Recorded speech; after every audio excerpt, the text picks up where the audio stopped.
กับสบายดีเด้อพ่อแม่พี่น้อง FC ฝั่งไทยฝั่งลาวและ FC ต่างประเทศน้องยินดีต้อนรับเข้าสู่2ห้องติ้งคือเก่าทุกคนวันนี้ติ้งก็อยู่เหือนดำปกติเนาะเพราะว่าตอนเช้าพักเวียกแล้วก็ประมาณ 12:30 นเนาะติ้งก็เหมือนการปกตินะทุกคนเนาะอันนี้คือหน้าสดเลยปกติแม่นตอนบ่มีลูกติ้งก็บ่ได้แต่งหน้าอยู่แล้วทุกคนเนาะตั้งมีลูกมาก็บ่ใส่เนาะบ่ใส่หยังเลยนะแบบธรรมชาติเลยเนาะทุกคนเนาะซึ่งเรื่องนี้ติ้งก็จะมาเว้าเกี่ยวกับที่ว่าคลิปติ้งเอาลงทุกคนทาง Facebook และก็ทาง YouTube นะมีหลายคนมาคอมเมนต์เนาะมาคอมเมนต์เรื่องที่เกี่ยวกับเรื่องที่มีบุคคลกลุ่มหนึ่งเนาะที่ว่าบ่หวังดีต่อลาวที่ว่าบุกโจมตีค่ายทหารนะทุกคนเนาะซึ่งมันเป็นเรื่องจริงทุกคนแต่ว่าคนลาวนี้บ่ได้เชื่อเนาะติ้งบ่ฮู้ว่าคนที่เมนอยู่คลิปติ้งขนาดเป็นคนที่ว่าอยู่ภาคใดขนาดทุกคนเนาะเป็นอยู่ภาคใดของประเทศลาวคือว่าบ่เชื่อข่าวแล้วก็ไปพาดพิงถึงประเทศไทยว่าออกข่าวเนาะออกข่าวบ่เป็นความบ่มีมูลความจริงแล้วก็สร้างกระแสยากดังเนาะความจริงนะทุกคนเนาะอันนี้มันคือเรื่องจริงที่ว่าเกิดขึ้นในปัจจุบันเพราะว่ามันเกิดขึ้นบ่ได้ไกลเลยมันอยู่ไกลกับบ้านติ้งเองเนาะทุกคนเนาะซึ่งมันเป็นสายแดนติดกับโบเกลเนาะโบเกลกับเสียงรายเสียงข้องนี่นะซึ่งภูผามนหนามันอยู่ปากทาทุกคนเนาะมันนอนอยู่ใน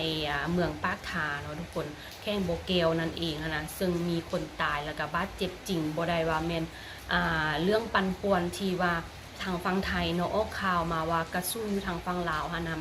มันไปตกอยู่ที่ชายแดนเนาะไปตกอยู่ที่ประเทศไทยตกใส่หลังคาเงินของประชาชนนะเขาเจ้าบ่ได้สร้างข่าวแต่ว่าคนมาเมนอยู่คลิปติ้งนะทุกคนเนาะว่า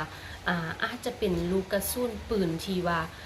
ไทยกับพม่าต่อสู้กันตั้งแต่สมัยใดทุกคนมันบ่ได้แม่นแบบนั้นเนาะมันคือเรื่องจริงที่ว่าลูกปืนทางฝั่งลาวนะมันไปตกอยู่คนแล้วที่เขาเจ้าออกข่าวนะก็เพื่อแจ้งเตือนออกสื่อให้ประชาชนลาวฮู้เนาะว่ามีเหตุการณ์แบบนี้เกิดขึ้นให้ระมัดระวังตัวแต่ว่าแตกต่างจากประเทศลาวเนาะ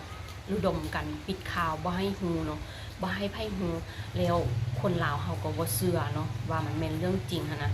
ดีแล้วเนาะที่ว่าทางฝั่งไทยเขาเจ้าออกข่าวให้เฮาฮู้เนาะให้ฮู้ความคืบหน้าแล้วก็เหตุการณ์ที่มันเกิดขึ้นนะทุกคนเนาะอันนี้เรื่องความเป็นความตายบ่แม่นว่าปิดบังกันเนาะบ่ให้กันฮู้เนาะเดี๋ยวพวกมาเมนเนี่ยติ้งคิดว่าเป็นมนุษย์ถ้ำแน่นอนเนาะอยู่ในถ้ำในหูปนแหละจึงบ่ฮู้เนาะเขาเจ้า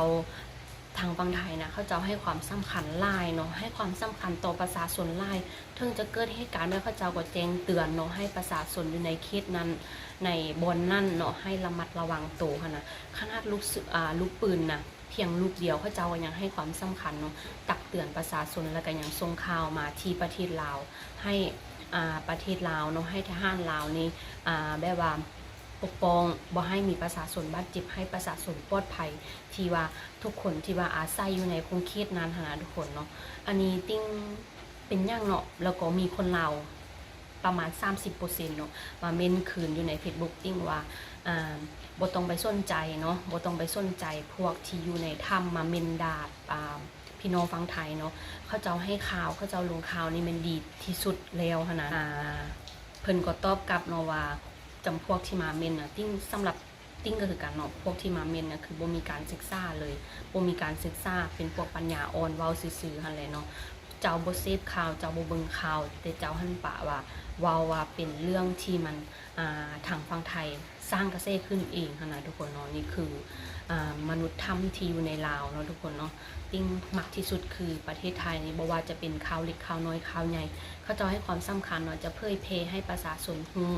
บ่ว่าจะเป็นเรื่องเล็กๆน้อยๆนะเขาเจ้าก็ออกข่าวให้กันฮู้บ่มีการปิดสื่อเนาะบ่มีการปิดข่าวแต่ว่าลาวบ่แม่นแบบนั้นทุกคนซ้ำบ่นำที่ว่ามีพี่น้องเพื่อนบ้านเนาะออกข่าวให้เฮาฮู้เขาอยู่ติด